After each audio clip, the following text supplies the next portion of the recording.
Today, we are excited to welcome Patrick Kearns.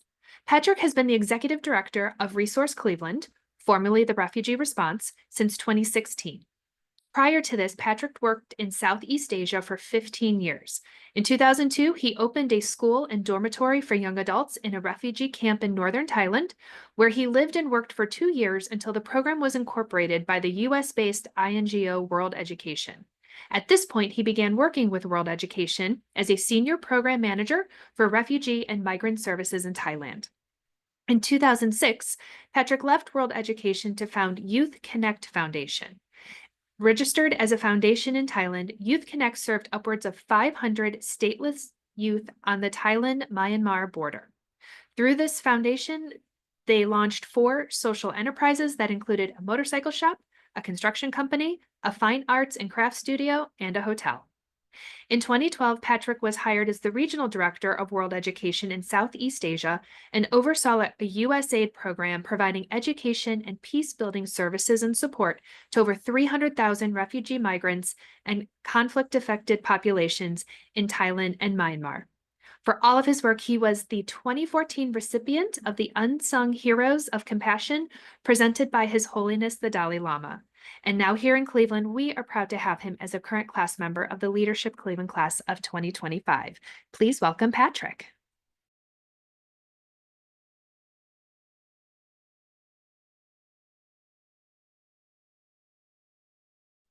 Thank you. Thank you, Rachel. Thanks for that introduction.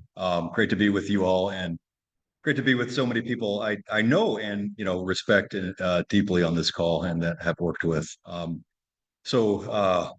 Just it's really nice to be able to talk about some of this work, especially at this time when immigration is so much in the news. I hope to kind of give an overview of a little bit of what I've done, what we do here, our focus here in the greater Cleveland area, and then leave a generous amount of time for some questions. Would really love to hear from you all and open up a conversation. So first, as Rachel kind of laid out, I spent about 15 years of my life overseas, and it was largely in this area of the world. And you can see all the red triangles are the refugee camps. That's along the border. So the country of Myanmar has the longest running civil wars in history right now, right? In current politics. About 65 years of active conflict that has not diminished, especially in these last few years.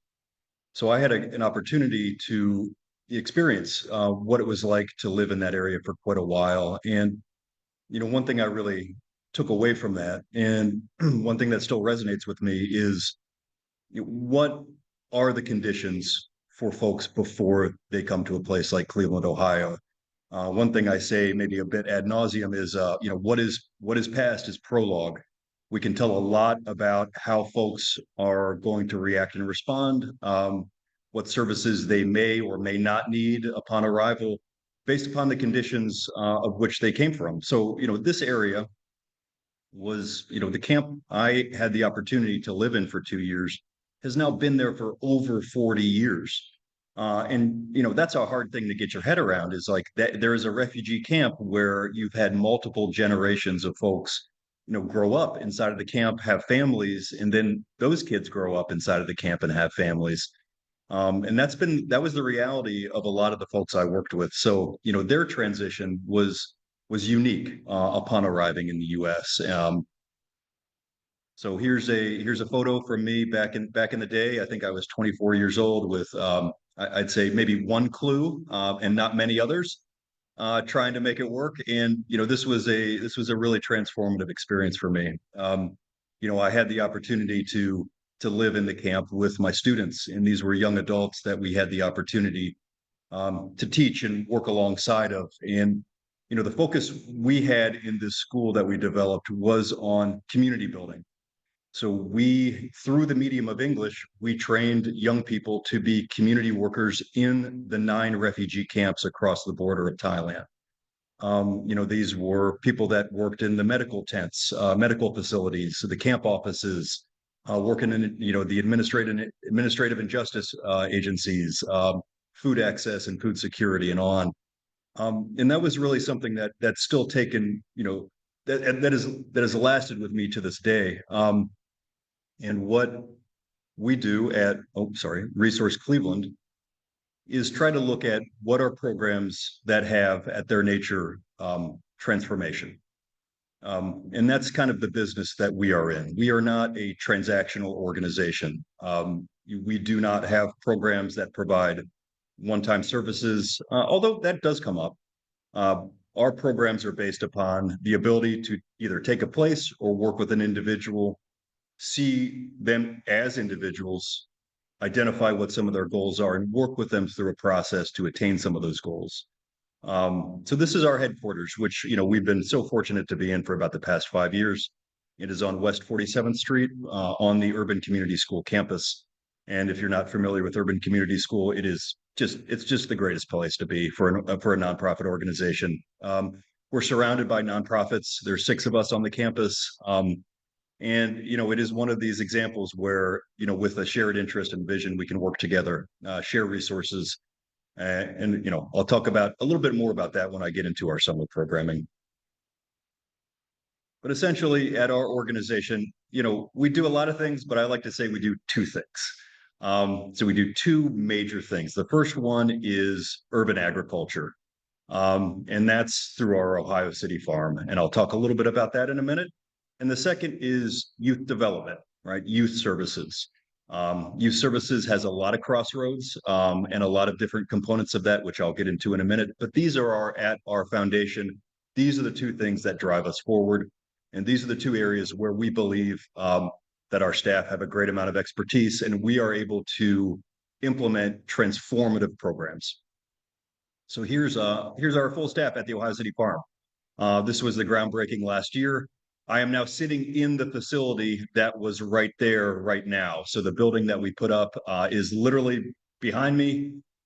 This was when we broke ground on what is the Roundstone Pavilion. We've been operating this project for 15 years with our close friends at CMHA. If you don't know Jeff Patterson, he is a phenomenal local leader and really has the vision of what this project could be. So we started 15 years ago with a team of Amish horses breaking the ground to put in farm beds on what was essentially an abandoned lot that had was falling into the into the river from the hillside.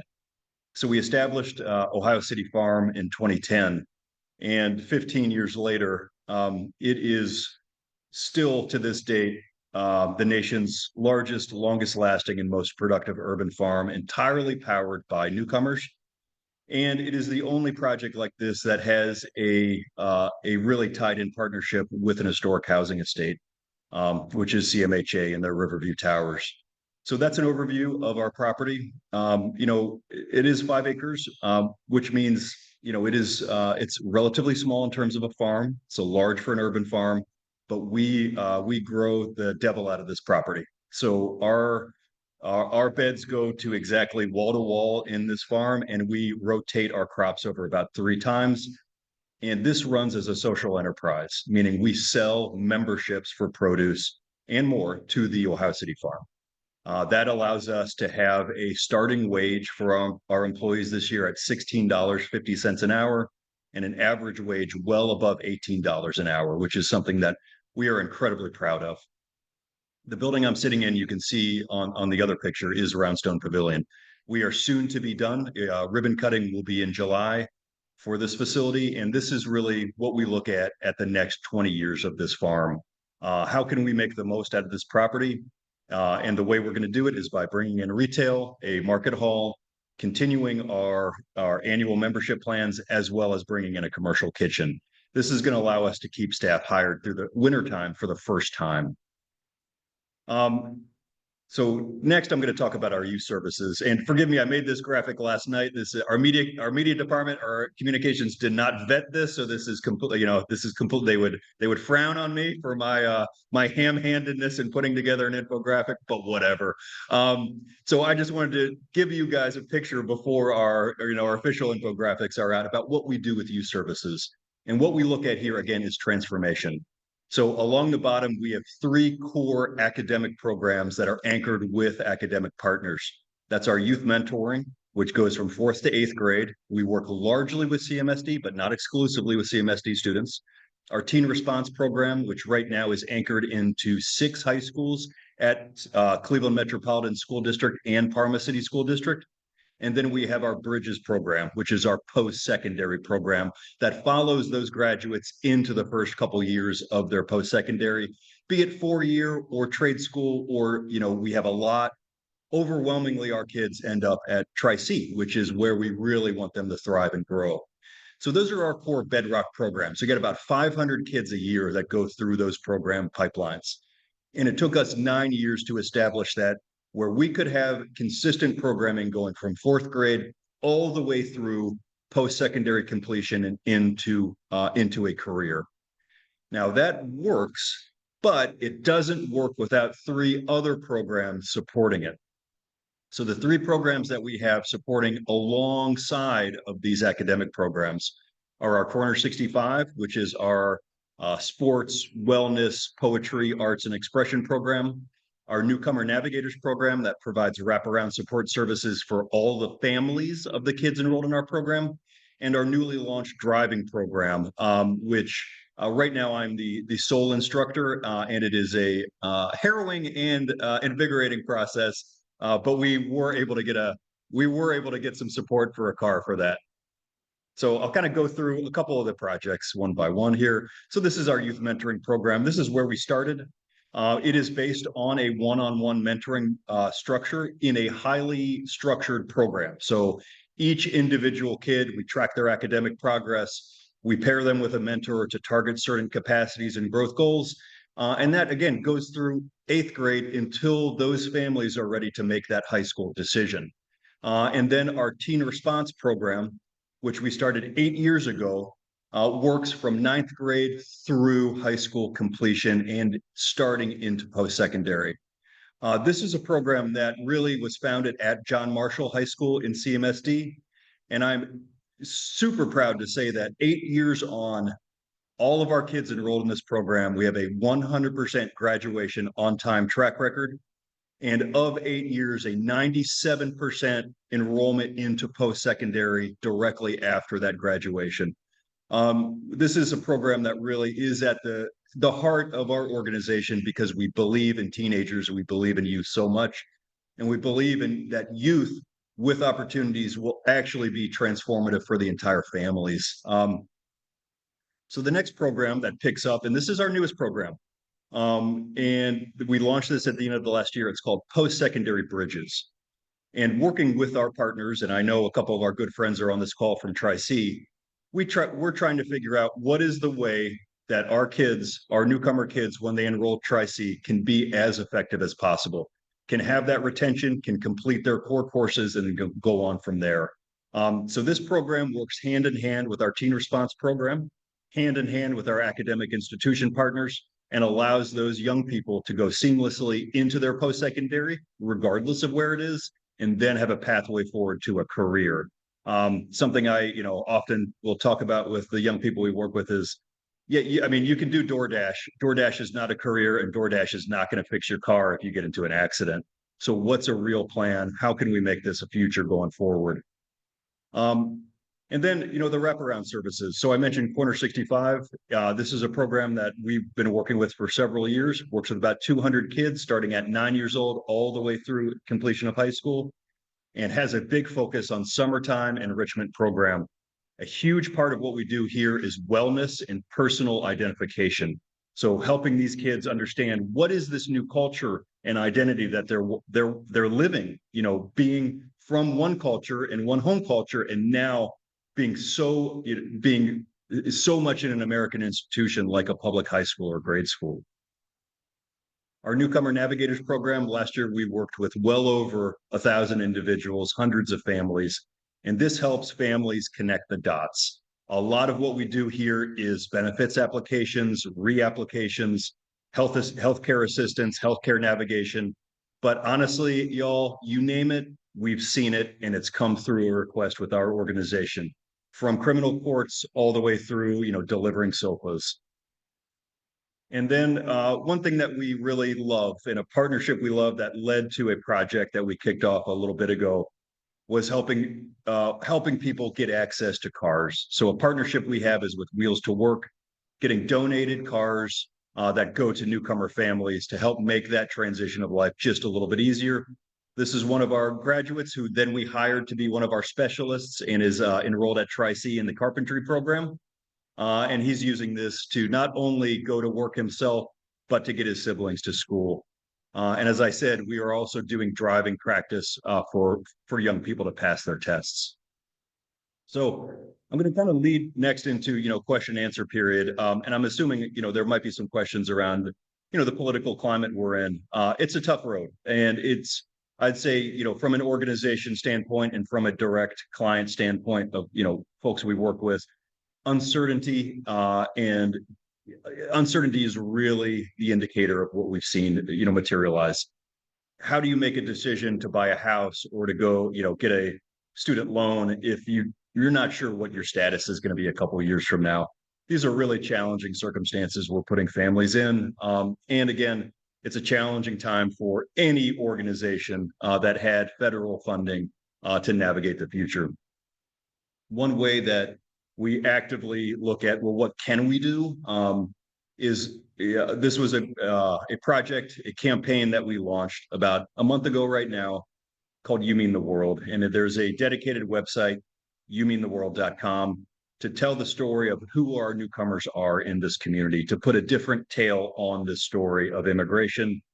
The advertisements of last year through the general election honestly did a lot of harm to the communities we serve, did a lot of harm to people's sense of identity and stability. And, we fundamentally believe that the advertisements in the fear campaigns did not reflect the reality of the diversity of newcomers that are in our city and in our county that make this place so rich and rewarding. So with that, I think we're about at time for that. So I'd love to kick it over to any questions you all might have. And thanks for listening to me go through a very rapid fire overview of what we do and some of the situations we're facing. Well, Patrick, thank you so much for sharing all the work that you do. Kind of staying on the lens of what's happening currently, for those that you're working with, as they see what's happening at the national and even international level, what are some of the biggest concerns that you're hearing from your clients, and how are you working with them to work through those concerns? Sure. So the status is the major thing, right? So in that I mean their legal status here, and if you scratch the surface on our immigration system, you'll find out very quickly there's 175 different types of visas that you could arrive on. We work with folks in several different categories.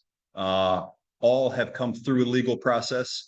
And there are certain groups where they are on temporary status. That is the largest concern. So that includes almost everybody who came from Ukraine, a large number of folks who came from Afghanistan, as well as folks who are seeking asylum. So that's a concern on what their future status is going to be. So what we've done is we don't do the legal side. We partner with organizations that are immigration legal experts, and our friends at Catholic Charities, Migration and Refugee Services are the best in the business, especially here and making themselves accessible. We also work with Legal Aid, who has amazing resources. So we connect people in to make sure that they're eligible and able to adjust their status, while also working with families navigating some of the complicated decisions they might have to make.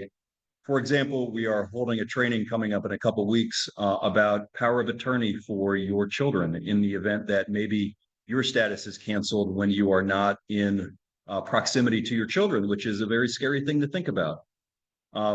With folks that arrived on permanent status, that means they have a pathway to a green card. The challenge is more around how do you make sure you keep your status in the clear? This is the reason we're doing the driving program. The number one reason that young folks get pulled over and end up facing challenges with our justice system are driving without a license, period, full stop. It is a huge challenge. And what that means is if you get picked up, that is a criminal charge, and that can stand in the way of your ability to apply for citizenship.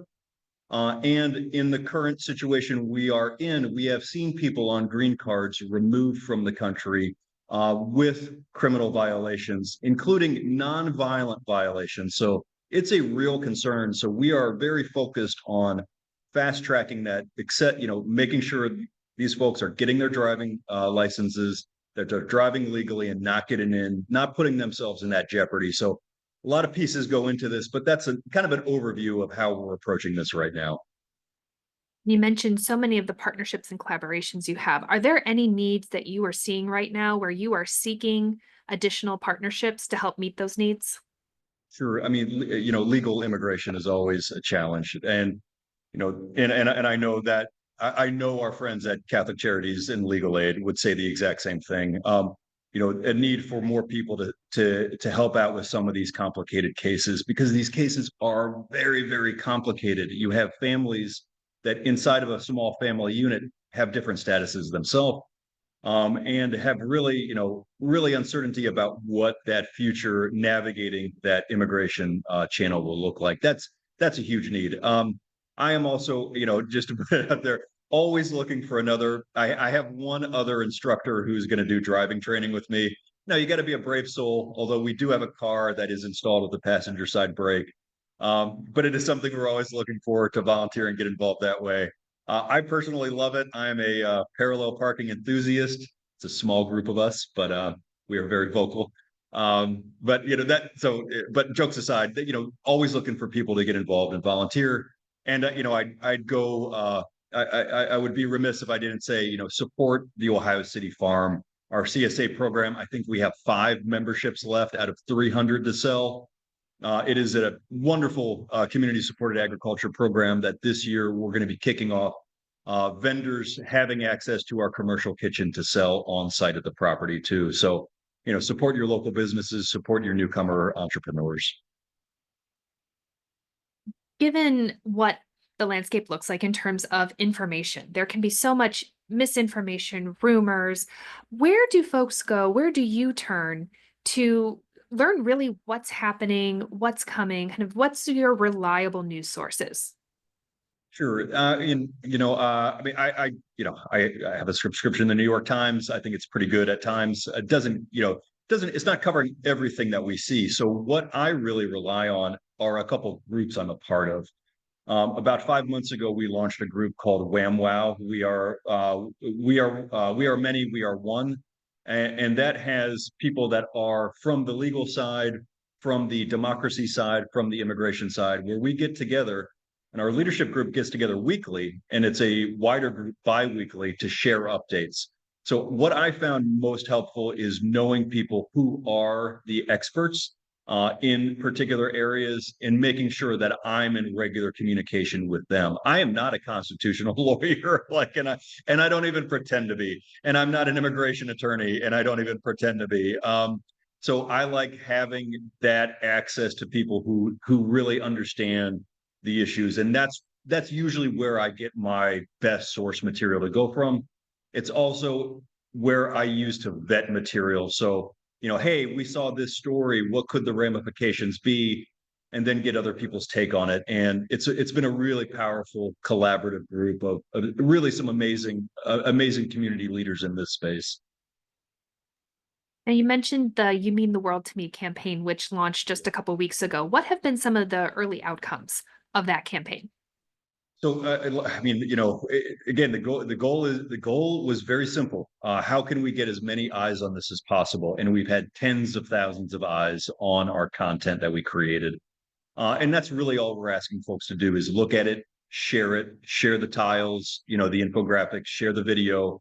And, the purpose is how do we start to reset a conversation on a local way around immigration, away from scare tactics that would benefit a few towards the reality that we know. And one thing I really like to point out is like this is not a reality of our contemporary politics. This is a reality of the fabric of the place we live. I'm sitting on Ohio City Farm, which is right next to Irishtown Bend. There's a reason it's called Irishtown Bend, is because guys like me, about 100 and some odd years ago, showed up and they live there and they work the coal docks that are going out on the barges to the lake. right? There's a reason Little Italy is a Little Italy, right? We know this, and it's important that this isn't our fabric. Now, the language has changed, the face has changed, but the story is really the same. The story of the people that I work with on a daily basis is the exact same as my great grandfather, who left during the troubles in Ireland in 1920, where his family couldn't have a business. He couldn't go to higher education. He left to seek a better future for himself and for his family. It is the exact same story as that, and I think that's important to really keep front and center in our minds. Spending so much time overseas working in refugee camps and now being here with Resource Cleveland, what experiences and lessons learned have you brought with you from your time overseas that you're applying to your work here in Cleveland? Oh yeah, that's endless. A lot of things, but a basic takeaway, a little bit of what I just said is people are people, right? There's the different beauty of culture and tradition we need to understand, but people are people. And at our heart, we have the same motivation and desires. How can I be stable? How can I be successful? How can my kids grow up and be successful? That's really it. I mean, to make a long story short, um, but other than that, what I've learned running programs is how to be creative, to be how to find creative ways in challenging circumstances that you never thought you would be in. And it takes a high degree of flexibility. And one thing that, again, if I had to have a tagline, it would be, the old cliche, do not let the perfect be the enemy of the good. That is something I really carry with me to this day. It's like, you know, we have to understand I wish the our federal government would make different decisions right now about the refugee resettlement program. Can I control that? Absolutely not. So what am I going to do? We're going to focus where we can locally. So I think that really has influenced me being able to lead this organization. Is like, yeah, there's things we'd love to do, but what can we do in the next 2 years that's going to get us forward? And that's going to essentially make the lives of those we serve just a little bit easier and have a little bit more access to opportunities and success. And if we can do that, we're gonna move the ball forward. As you reflect on your time with the organization, what is a favorite memory or a success that you are most proud of? Oh, geez, Louise. I mean, just because it's in my mind right now.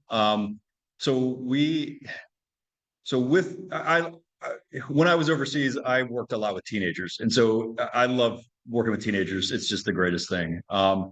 And we had a young man this year that was nail biter, get him to the finish line to graduate from high school. Nail biter. And this happens kind of every year, but this was, I would say, amplified because of some challenges um, you know, uh, around legal status and around some criminal issues that he had gotten involved with driving. Again, no surprise, but it was a huge push, and there were, I'd say, 12 of us that were organization staff as well as school-based staff that refused to give up, got him through the finish line, and he walked and graduated just this last weekend at John Marshall High School.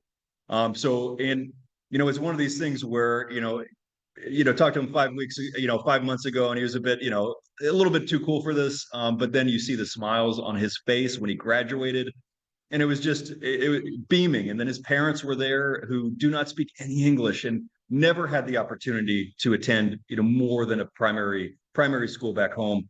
And just seeing that, I mean, that's really what does it for me, because now this young man has an opportunity. He has this thing which is daunting behind him as opposed to in front of him. And then now that it's in front of him, it's going to make that next thing a little bit easier, a little bit more attainable. So when he goes to Tri C, he's already completed something that was hard, and he knows and then he's got a community around him to support him on the next step. Well, Patrick, we thank you for joining us today and sharing all of the work you and your amazing team are doing. And thank you for helping to change the narrative that we have in our community around newcomers. So thank you. And we hope everyone will follow up with the campaign and share. Absolutely. Thanks, everybody.